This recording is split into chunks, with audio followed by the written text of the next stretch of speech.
Babi Television Uganda webali kubanga otambulira munaffe of course yonajjo sinzira okubanga otugolera ensonga ku nsonga bulijjo atuyama okubanga tuzikutuusako ezigenda mu maaso mu ggwanga lyattu erya Uganda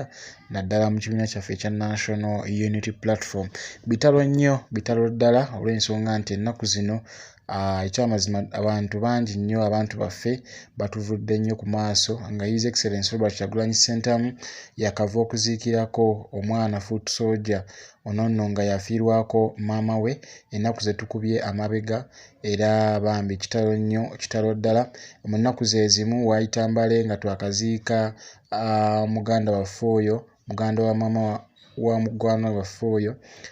ne Humfrey Mayanja kati omugenzi ono nno nga yali muganda wa Dr. Jose Chameleon, muganda wa Palaso, muganda w'omugenzi AK47, muganda wa Wizo Manizo oba gye wandiise Mayanja family mu bufunze era nga olunaku olwaleero Humfrey Mayanja omugenzi awummuziddwa wali Mityana Kalangaalo era abantu bangi nnyo abaziise basereebu babaddeyo andabyeko Big Eye Starboss andabyeko Spicy Diana Alex Waiswa Mufumbiro abaddeyo nnyo n'abalala bangi nnyo era abantu babadde bayitirivu nnyo nga kikutte wansi ne waggulu era nga ye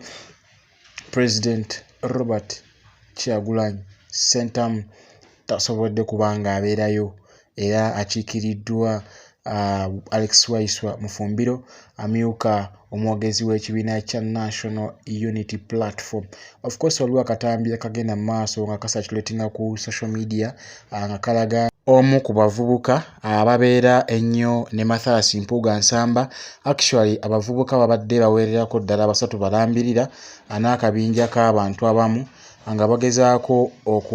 okubanga bakoma ku muganda wa Alex Waiswa Mufumbiro ensonga babadde manyi nti oli yennyini ye Alex Waiswa Mufumbiro gwe bataayizza era nga bamuwooninga okulekeraawo mbu okuvuma Mathias Mpuuga Nsamba nga bamugamba nti oba alina bye yakola bamuleka abikole naye alekeraawo